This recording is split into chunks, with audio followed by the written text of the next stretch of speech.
Assalamualaikum warahmatullahi wabarakatuh. Perkenalkan, nama saya Salima Lina dari Prodi Akuntansi 3A. Di sini saya ingin menjawab pertanyaan mengenai sikap kita terhadap wabah COVID-19 ini dan bagaimana perbedaan antara kasus di Indonesia dan di negara-negara maju lainnya. Yang pertama, kita harus mematuhi protokol kesehatan yang cukup ketat dengan memakai masker, mencuci tangan, dan berjaga jarak. Selain itu juga kita harus mendukung upaya pemerintah dalam merealisasikan upaya vaksinasi COVID-19 sehingga kita bisa melawan COVID-19 ini.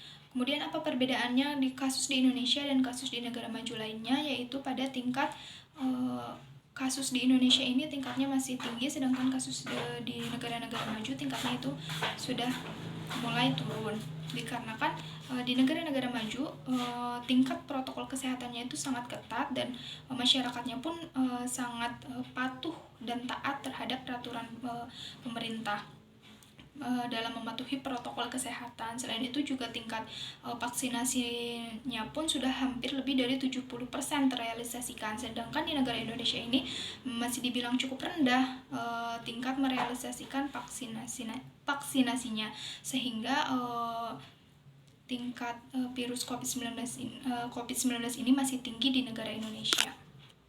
Kemudian yang kedua, jelaskan pentingnya pembangunan ekonomi dalam konteks membangun negara. Pembangunan ekonomi itu sangat penting dalam membangun negara karena keberhasilan pembangunan ekonomi ini dapat mengurangi tingkat pengangguran, kemiskinan, ataupun kesenjangan. Ketika masih banyak kehidupan ekonomi di bawah garis kemiskinan dan banyak pengangguran, berarti pembangunan ekonomi belum berhasil.